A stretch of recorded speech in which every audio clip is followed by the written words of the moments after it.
আজকের এই নতুন বিশ্লেষণে সবাইকে স্বাগত জানাচ্ছি। আচ্ছা, চলুন সরাসরি মূল বিষয় ঢুকে পড়ি। আজ আমরা সম্পদ তৈরির এমন একটা দারুণ গোপন সূত্র নিয়ে কথা বলবো, যা শুধু সময়ের বিনিময়ে টাকা আয়ের সেই পুরনো ধারণাকে পুরোপুরি বদলে দেবে।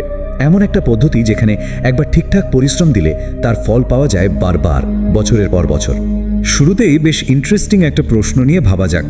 ধরুন, আজই যদি কাজ করা পুরোপুরি বন্ধ করে দেওয়া হয়, তারপরও কি পকেটে টাকা আসতে থাকবে? আমাদের আশেপাশের বেশিরভাগ মানুষের ক্ষেত্রেই কিন্তু এর সোজা উত্তর হলো না, কারণ আয়টা একদম সরাসরি প্রতিদিনের কাজের সাথে জুড়ে থাকে। কাজ বন্ধ তো আয়ও বন্ধ। কিন্তু খেয়াল করলে দেখবেন, সমাজে এমন কিছু মানুষ আছেন যাদের রোজগার বাড়াতে প্রতিদিন ওই 12 ঘন্টার হাড় ভাঙা খাটুনি খাটতে হয় না। এখন অনেকেরই মনে হতে পারে, এরা কি কোনো জাদুমন্ত্র জানেন, নাকি রাতারাতি বড়লোক হওয়ার কোনো শর্টকাট আছে তাদের কাছে? সত্যি বলতে একেবারেই তা নয়। তারা কোনো জাদু জানেন না, তারা শুধু জানেন কিভাবে একটা সলিড সিস্টেম তৈরি করতে হয়। হ্যাঁ, এটা কোনো ম্যাজিক ট্রিক নয়, বরং এর পেছনে শুরুতে বেশ ভালোই ঘাম ঝরাতে হয়। কিন্তু ওই যে পরিশ্রমটুকু, সেটা করা হয় এমন একটা নির্ভরযোগ্য মেশিন বা সিস্টেম দাঁড় করানোর জন্য, যা পরে বারবার নিজে থেকেই টাকা এনে দিতে পারে। ব্যাপারটা আরেকটু ক্লিয়ার করার জন্য চলুন একটা গল্প শোনা যাক। ছোট শহরের দুই বন্ধু, রোহিত আর অর্জুন। তাদের ব্যাকগ্রাউন্ড ছিল একেবারে সেম টু সেম। একসাথে পড়াশোনা শেষ করেছে, একই ধরনের চাকরিতে ঢুকেছে, আর সবচেয়ে বড় কথা, দুজনেরই স্টার্টিং স্যালারি ছিল একদম সমান, মাসে 35,000 রুপি। মানে শুরুর দিকের লাইফস্টাইলে কোনো তফাতই ছিল না। এখন এই জায়গাটা একটু ভালোভাবে খেয়াল করার মতো, কারণ এখানেই আসল টুইস্ট। তাদের দুজনের চিন্তাভাবনা ছিল আকাশ আর পাতাল তফাত। একদিকে রোহিত বিশ্বাস করত ওই পুরনো ফর্মুলায়, বেশি টাকা কামাতে হলে আরও বেশি হাড় ভাঙা খাটুনি খাটতে হবে। অন্যদিকে অর্জুন ভাবত একদম অন্যভাবে। সে নিজেকে একটা অদ্ভুত কিন্তু দারুণ প্রশ্ন করত, কিভাবে এমন একটা সেটআপ বানানো যায় যাতে ঘুমিয়ে থাকলেও টাকা আসতে থাকে। মানে রোহিতের ফোকাস ছিল শুধু কায়িক শ্রমের দিকে, আর অর্জুনের টার্গেট ছিল একটা অটোমেটিক টাকা বানানোর মেশিন তৈরি করা। তো রোহিতের এই গতানুগতিক চিন্তাভাবনা তাকে অ্যাক্টিভ ইনকাম বা সরাসরি কাজের বিনিময়ে আয়ের সেই চিরচেনা ইঁদুর দৌড়ে ফেলে দিল। সে অফিসে সবার চেয়ে বেশি সময় দিতে শুরু করলো, ওভারটাইম, এমনকি ছুটির দিনেও কাজ। কিন্তু মুশকিলটা হলো অন্য জায়গায়। আয় তো বাড়ল, সাথে সাথে পাল্লা দিয়ে খরচও রকেটের গতিতে বেড়ে গেল। ওই যে নতুন বাইক, ব্র্যান্ডের দামি জামা কাপড় আর লেটেস্ট মডেলের মোবাইল ফোন, যার আসলে কোনো দরকারই ছিল না। এসবের চক্করে পড়ে একসময় তার জমানো টাকা একেবারেই শূন্যে নেমে এলো। এবার 8 বছরের একটা ছোট্ট টাইম স্কিপ করা যাক। টাইমলাইনটা দেখলে একটা অভাবনীয় আর বেশ নাটকীয় পরিবর্তন চোখে পড়বে। প্রথম বছরে দুজনেই ওই 35,000 রুপি আয় করত, কিন্তু ঠিক তৃতীয় বছরে গিয়ে অর্জুন একটা ছোটোখাটো ব্যবসা শুরু করে দিল। আর 8 বছর পর তাদের দুজনের রাস্তা পুরোপুরি আলাদা। রোহিত তখনও মাস শেষে বেতনের ওই চেকটার জন্য হাপিত্তেশ করে বসে থাকে। অথচ অবাক করা ব্যাপার হলো, অর্জুনের ব্যাংক অ্যাকাউন্টে তখন অনেকগুলো আলাদা আলাদা সোর্স থেকে অটোমেটিকভাবে টাকা আসা শুরু হয়ে গেছে। রোহিত আর অর্জুনের এই গল্পটা আমাদের আজকের মূল কনসেপ্টের একদম কেন্দ্রে নিয়ে যায়, আর সেটা হলো স্মার্ট ইনকাম। তো স্মার্ট ইনকাম জিনিসটা আসলে কি? এটা হলো এমন এক ধরনের আয় যা শুধু দৈনন্দিন কায়িক শ্রমের ওপরে ঝুলে থাকে না। না, এটা আকাশ থেকে পড়া কোনো ফ্রি টাকা নয়, বরং এটা হলো শুরুতে খুব বুঝে শুনে করা পরিশ্রমের ফসল, যা এমন একটা সিস্টেম দাঁড় করিয়ে দেয় যেখান থেকে বারবার ইনকাম জেনারেট হয়। মানে শুরুর দিকের সেই পরিশ্রমটা পরে একটা সেলফ সাস্টেইনিং বা স্বয়ং সম্পূর্ণ সিস্টেমে বদলে যায়। চলুন ব্যাপারটা একদম আমাদের প্রতিদিনের জীবনের কিছু উদাহরণ দিয়ে দেখি।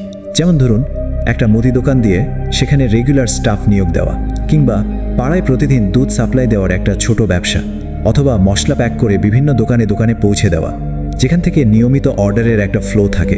এই কাজগুলোতে যেটা হয়, আয়টা শুধু কোনো একজন নির্দিষ্ট মানুষের দুটো হাতের উপর নির্ভর করে বসে থাকে না, বরং ওই যে সিস্টেমটা দাঁড় করিয়ে দেওয়া হলো, সেটাই আয়ের আসল ইঞ্জিন হয়ে কাজ করে।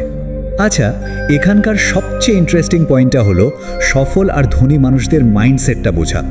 তারা কিন্তু শুধু টাকা রোজগার করেন না, তারা ইনকাম করার মেশিন তৈরি করেন। আর তাই পকেট থেকে একটা টাকা বের করার আগেও তারা নিজেদের খুব জরুরি একটা প্রশ্ন করেন, এই টাকাটা আজ খরচ করলে ভবিষ্যতে কি এটা আমাকে আরও বেশি টাকা এনে দেবে? সত্যি বলতে ঠিক এই একটা মাত্র চিন্তাই তাদের সাধারণ মানুষের ভিড় থেকে একদম আলাদা করে দেয়। গল্পে ফিরে গেলে দেখব, অর্জুন ঠিক এই মাইন্ডসেট নিয়েই মাঠে নেমেছিল। তার প্ল্যানটা ছিল একদম স্পেসিফিক আর মাটির কাছাকাছি। সে প্রতি মাসে মাত্র 3,000 রুপি করে জমাতে শুরু করলো। হ্যাঁ, মাত্র 3,000, কিন্তু অসম্ভব ধৈর্যের সাথে টানা 2 বছর সেই টাকাটা জমালো। আর তারপর সেই সামান্য পুঁজিটা দিয়েই সে তার ওই ছোট্ট অফলাইন ব্যবসাটা শুরু করে দিল। এই জায়গায় এসে বেশিরভাগ মানুষ একটা বিশাল বড় ভুল করে বসে। ব্যবসা শুরুর দিকে একটু লাভের মুখ দেখলেই তারা সেটা নিজেদের শখ মেটাতে বা ঘোরাঘুরিতে উড়িয়ে দেয়। কিন্তু অর্জুনের সাফল্যের আসল সিক্রেটটা ছিল এখানেই। সে তার প্রফিট বা মুনাফাটা খরচ না করে সোজা আবার ব্যবসাতে রিইনভেস্ট করেছিল। ওই লাভের টাকাটা খাটিয়েই সে সার্ভিসের মান বাড়ালো, নতুন কাস্টমার টানলো, আর একটু একটু করে ব্যবসাকে বেশ বড় করে তুলল। আর এই ব্যাপারটা খুব দারুণভাবে বুঝিয়ে দিচ্ছে যে কেন অ্যাক্টিভ ইনকাম আর একটা সিস্টেমের মধ্যে আকাশ পাতাল পার্থক্য। ধরুন কেউ একা কাজ করছে, হঠাৎ করে সে কোনো কারণে অসুস্থ হয়ে পড়ল, ব্যাস তার আয় কিন্তু ওখানে পুরোপুরি স্টপ। কিন্তু একটা সিস্টেম বেসড ব্যবসায়, যেখানে একটা টিম আছে, রেগুলার কিছু কাস্টমার আছে, সেখানে মূল মানুষটি কয়েকদিন না থাকলেও ব্যবসার কাজ আর আয় দুটোই কিন্তু দিব্যি চলতে থাকে। এটাই হলো একটা সিস্টেমের আসল ম্যাজিক। এখন স্বাভাবিকভাবেই মাথায় একটা প্রশ্ন আসতে পারে, কারা আসলে স্মার্ট ইনকাম তৈরি করতে পারবে? উত্তরটা শুনলে হয়তো অবাক হবেন, যে কেউ, একদম যে কেউ। চাকরিজীবী, স্টুডেন্ট, গ্রামে থাকা মানুষ বা ছোটোখাটো ব্যবসায়ী, সবার জন্য এটা পুরোপুরি সম্ভব। কারণ পৃথিবীর যত বড় বড় বিজনেস এম্পায়ার আছে, সবগুলোর শুরুই কিন্তু হয়েছিল খুব ছোট আর অনেকখানি ধৈর্য নিয়ে।